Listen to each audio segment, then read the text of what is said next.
Welcome back to the range, folks. Today we are going to clear the air on a topic that drives me crazy. There is a massive misconception in the industry right now. Marketing teams want you to believe that unless you spend $3,000 on a skeletonized chassis system, you cannot hit the broadside of a barn. That is absolute nonsense. We are going to take a hard look at 5 legendary platforms that have been dropping whitetail and filling tags long before Keymod or M-Lock were even a glimmer in an engineer's eye. These are not safe queens to be dusted off once a year. These are workhorses that will run circles around that fragile polymer wonder rifle sitting on the rack at your local big box store. Let's talk about why cold steel and American walnut still rule the woods in the 21st century. Number 5. The Marlin 336. If you spent any time in a deer stand in North America, this profile is burned into your memory. Since 1948, the Marlin 336 has arguably put more meat in the freezer than any other rifle design. While the bolt-action crowd was trying to cycle a fresh round, the lever gun boys were already sending a second pill downrange. It is chambered in the Lord's caliber, 30-30 Winchester. That cartridge remains the gold standard for taking medium game inside 200 yards. But the real brilliance here is in the receiver design. Unlike the competition from New Haven, Marlin built a solid top receiver with side ejection. That was a revolution because it meant the average Joe could mount a scope low and centered over the bore. You have got a tubular magazine tucked under the barrel, so there is no detachable box digging into your kidney when you sling it over your shoulder. If you can get your hands on a JM stamped model from the 50s through the 80s, buy it. That is peak American manufacturing. Deep, rich bluing, hand-fitted walnut stocks, and an action that cycles like it is on ball bearings. It is short, it handles fast, and in the thick brush, nothing beats it. You can still snag these on the used market for pennies on the dollar compared to modern boutique lever guns. And since it eats 30-30 Winchester, you can find ammo at a hardware store in the middle of nowhere. Pros. The side ejection makes adding modern glass an absolute breeze. The lever throw is natural and lightning fast if that buck decides to bolt. And supply for 30-30 ammo is everywhere. Cons. You are stuck with the limitations of a tube magazine. You have to run flat nose or soft point ammo to stop a chain fire detonation in the tube. That kills your ballistic coefficient if you are trying to reach out past 200 yards. And for those of you raised on the M4 platform, the manual of arms takes some reps to get smooth. Also, keep an eye on the loading gate on those older rifles. It is a high-wear part that can bite you. Number 4. The Winchester Model 94. This is the icon. With over 7 million units built since 1894, this is undoubtedly the most successful sporting rifle in U.S. history. This is a John Browning brainchild, and it is the rifle that effectively tamed the West as it transitioned into the 20th century. Like the Marlin, this legend lives on 30-30 Winchester. But the Model 94 feels completely different when you shoulder it. It is slender. It is feather light. It carries like a good walking stick. When you are busting through heavy scrub or riding an ATV, that thin receiver profile is unmatched. Serious collectors hunt down the pre-1964 models. Before Winchester cut costs in '64, the fit and finish on these rifles was essentially functional art.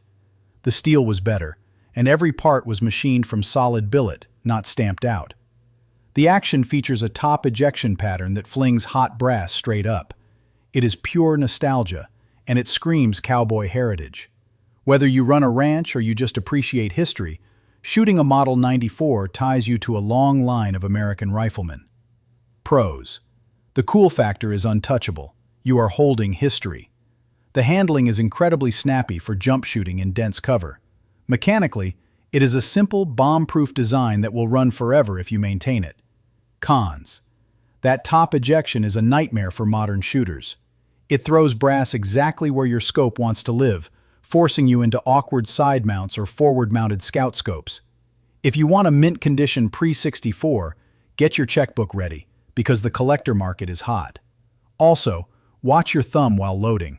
If you do not seat that rimmed cartridge deep enough, you will jam the action, and it is a bear to clear in the field. Number 3. The Remington 700.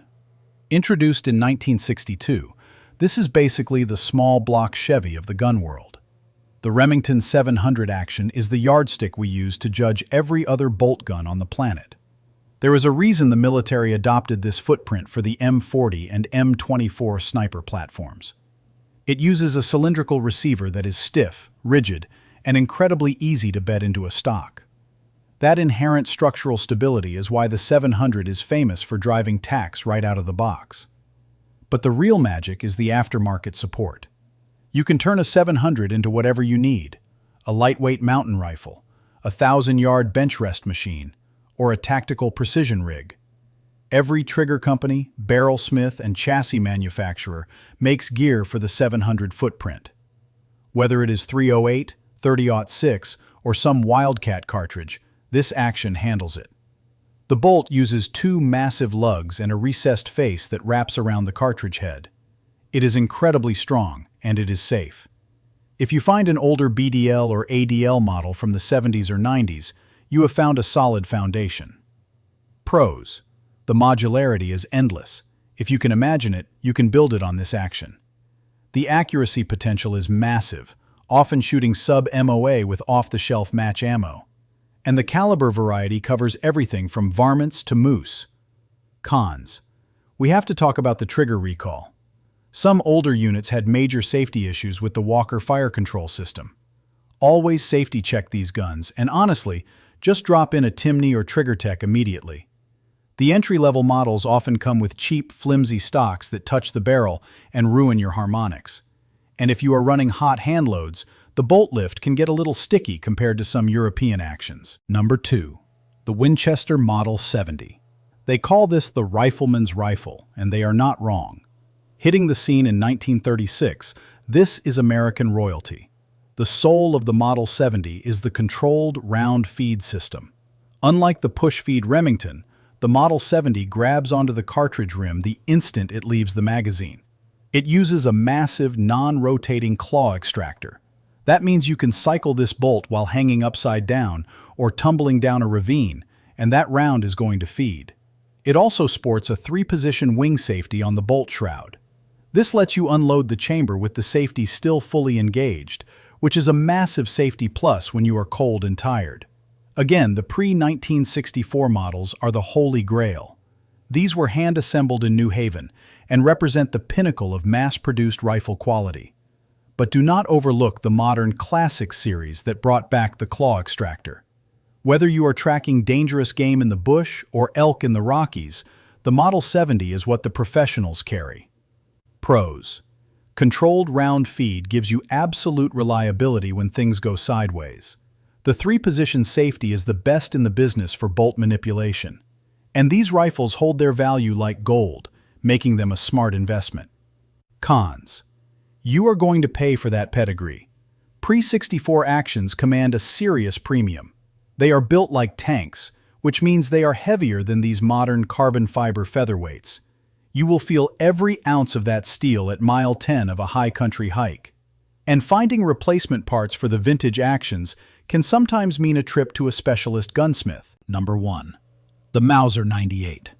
This is the grandfather of every modern bolt action. Designed in 1898 by Paul Mauser, this German masterpiece is arguably the finest bolt action ever conceived.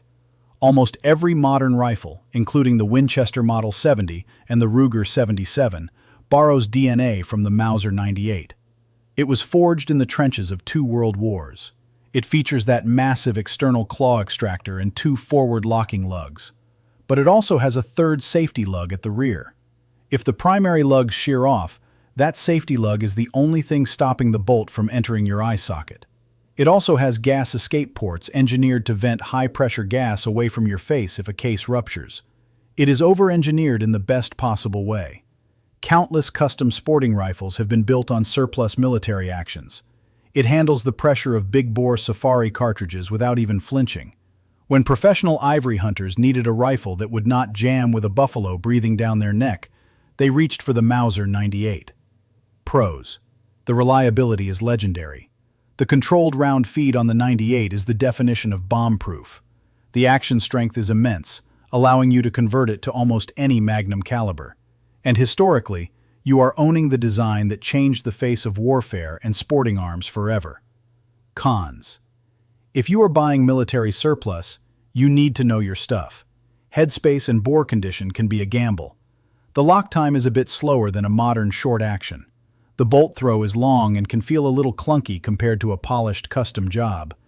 And finding ammo for original chamberings like 8mm Mauser can be pricey compared to cheap .308. These 5 platforms prove that new does not always mean better. Whether you are looking for a brush gun or a precision base, these classics have stood the test of time because they work. Drop a comment down below and let me know which one of these legends is sitting in your safe or which one you regret selling. If you got some value out of this breakdown, go ahead and smash that like button and subscribe to the channel for more no-nonsense firearms content. Train hard, stay safe, and we will see you on the range.